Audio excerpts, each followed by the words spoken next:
What up, though? Welcome to another episode of the MLB podcast. Today, I'm going to be talking about transfer rumors and latest announcements.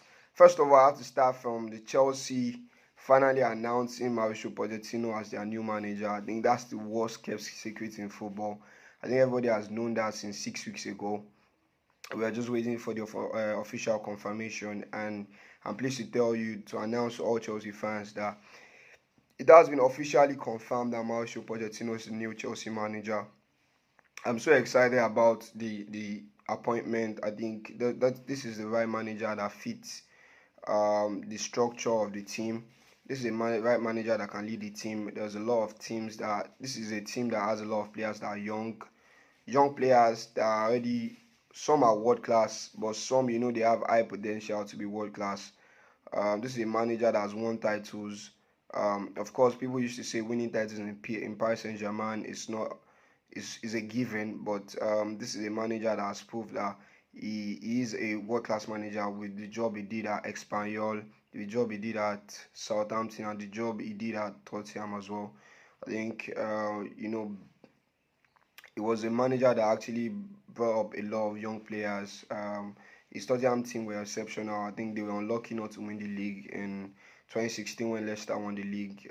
They were, not forgetting that they lost the league ironically at Stamford Bridge, but they were a team on the up. I think because the kind of team that he was managing, which is Tottenham, and the kind of owner Daniel Levy was a kind of owner that backs his manager, that gives his manager a lot of money. So I think that was what stalled his development of the Tottenham Hotspur player.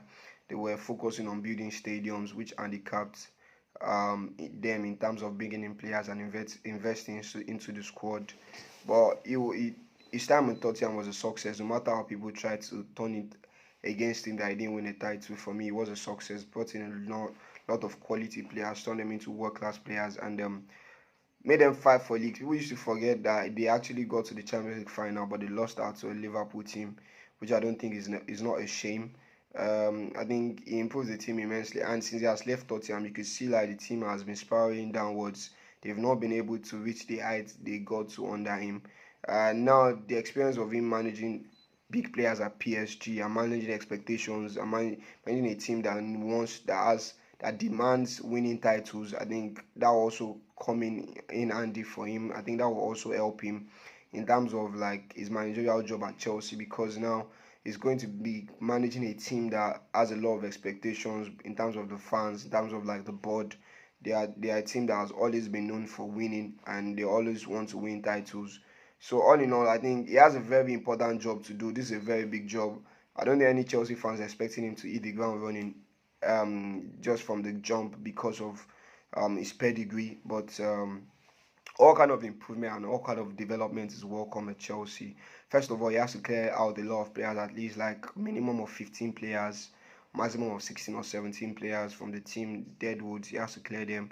He has to trim down the squad to 22 or 23 players. His own 22, 23 players that he knows that those are the players that he wants to go to war with. You understand? Not like packing 34 players and making the squad, having a lot of players down when they are playing 11v11, having a lot of players that are not involved in the team. They start to cause rifts in the team. They start to spoil the dressing room tempo, the mood in the dressing room. So of course, I think it's so important, and he has to make a decision on signings as well. And we can already see like the first domino is already moving. The first wheel is already moving, which is in terms of like Manuel Ugarte.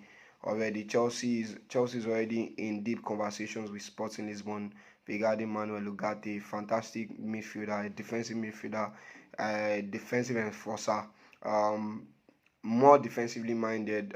This is a player that is different from Enzo Fernandez. Enzo Fernandez is more or less like the midfielder in terms of like building possessions, in controlling games. Manuel Ugarte is more of the defensive minded, breaking up plays and then giving the balls to the attacking players to go and express themselves.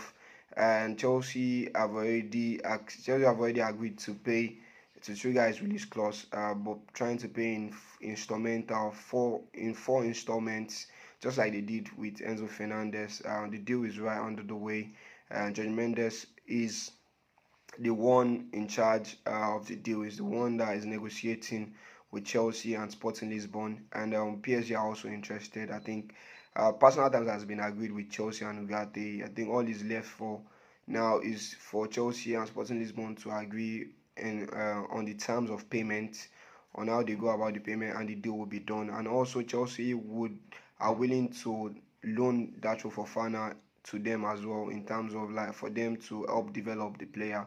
So on and all, I think the first domino we are already seeing Dacho Fofana going out on loan, Manuel Ugarte coming through the door at Stamford Bridge. So of course he has to sign striker. I think Chelsea need a striker. Everybody sees that Chelsea need a striker. The highest goal scorer for Chelsea this season was Carabao on 7 goals and Raheem Sterling on 7 goals. I think that's so poor for a Chelsea team, for a team of Chelsea's caliber. I think since Diego Costa they've not had a 20 goal striker since, and that's since 2017. So all in all, I think they need a nine. They need a new goalkeeper. I think Edward Mendy is going to be on his way out, and on a long run, if you want to achieve success, I don't think Kepa Arrizabalaga is a goalkeeper that you can rely on to take you to those promised land.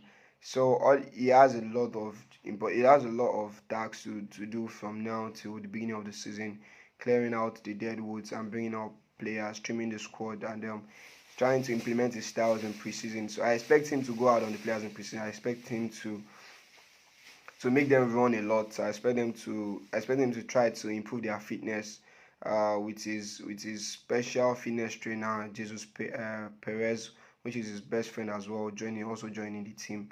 So I expect a lot of happenings, a lot of Chelsea. I expect Chelsea to be busy in the transfer window in terms of outgoings and incomings as well. It's great times. It's a new era for Chelsea fans, and hopefully, it's an era that produces titles, and it's an era that produces memorable moments and memorable results for Chelsea. So welcome Pochettino to the biggest club in England, to the biggest club in London, to the pride of London, and hoping he achieves the greatest success possible.